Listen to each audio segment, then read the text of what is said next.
जिस तरीके से आप लोगों की एकता है, ये बात तय है कि अभी तक जितने भी आंदोलन हुए उसमें एक कोई ऐसा पॉइंट लिखाकर उसकी आलोचना की गई और निगेटिव चीज भी दिखाया गया, लेकिन इस आंदोलन में अभी तक किसी को भी कोई निगेटिव चीज नहीं मिल रहा है बताने के लिए। इसके लिए आप सभी को शुक्रिया और इसी तरीके से और काम की बात हम बता दें, बहुत ही एक पीड़ा के साथ आप लोगों को कुछ शेयर कर रहा हूं। कोर्ट के अंदर क्या चल रहा है, जब मैं इस आंदोलन को देखा, कोर्ट में था जब छात्रों को लाठीचार्ज किया गया था, बीपीएससी के सामने जब थे, वो लाठीचार्ज का जो दृश्य था वो हृदय विदारक था, मुझे रहा नहीं गया और मैं बेचैन होकर इस आंदोलन में शरीक होने का सोचा कि नहीं, छात्रों पर लाठीचार्ज बहुत बेरहमी से जो मारा जा रहा है वो सरासर अन्याय है।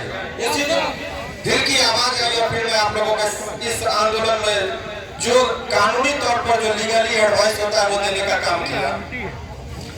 कोर्ट में जब आंदोलन होता है, सभी लोग बीपीएससी के छात्र हैं, कुछ बेसिक चीज भी समझना होगा। ये आंदोलन जब चल रहा था, आंदोलन इसलिए होता है लोकतंत्र में कि लोगों का दबाव यदि सरकार पर होगा तो सरकार के पास इतनी शक्तियां होती है कि वो चाहेंगे तो कभी भी ये ऑर्डर देके इसको री एग्जाम, बहुत बड़ा मांग नहीं है, जैसे लग रहा है देश की आजादी की मांग हो, बहुत बड़ा चीज देने वाले हैं। और इतना छोटा सा चीज भी यदि सरकार नहीं दे रहे हैं तो इसके पीछे का कारण क्या है वो समझिए। कारण ये है कि ये लोकतंत्र में, थोड़ा धैर्य बना के रखिए, थोड़ा सभी को आने दीजिए सामने से।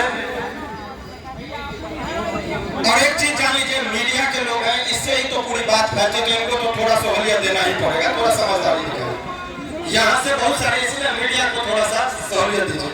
तो ये बताना चाह रहे थे आप लोगों को कि कोर्ट में जब ये आंदोलन हो रहा था तो सरकार का ये शक्तियां थी कि वो ये तुरंत वापस हो जाता, लेकिन कुछ लोगों के मन में क्या मंसूबा था, ये कोर्ट में जो गया ये मामला, वो सरकार तो चाह ही रही थी कि कोर्ट में आप चले जाइए ताकि वो बहुत आसानी से अपना पल्लू झाड़ ले कि भाई कोर्ट में, न्यायालय में मामला है। ये तो लड़कर यहाँ से मामला फैसला होता, फैसला ऑन द स्पॉट हो जाता, लेकिन कुछ लोगों को कहां से ये एडवाइस मिली कोर्ट जाने की। और कोर्ट जाने से पहले आप लोगों को बता दो, टीआरई 1 का जो छात्रों का था आंदोलन,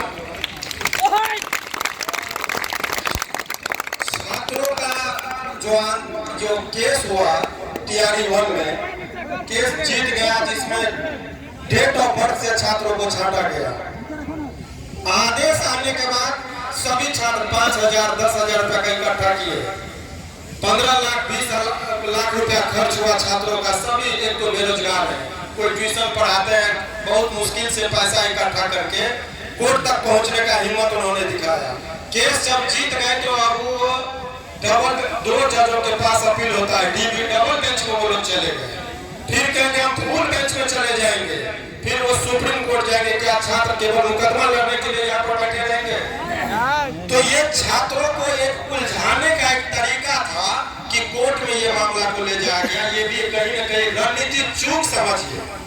जिन लोगों ने भी एडवाइस किया था, अभी न्यायालय में क्या हो रहा है, 43 नंबर पे आपका केस का सुनवाई था और आज 17 को केस जज साहब मात्र देखे, फिर घटेगा नहीं, हो सकता है वो नंबर का जो सिस्टम है वो हो सकता है आज 43 पर हटकर वो 144 पर भी चला जाएगा, आएगा। अगर आप जीत भी जाएंगे तो कहेगा सरकार की हम अपील में चले जाएंगे डबल बेंच में, फिर कहेंगे हम सुप्रीम कोर्ट में चले जाएंगे, तब तक आपका उम्र बीत जाएगा।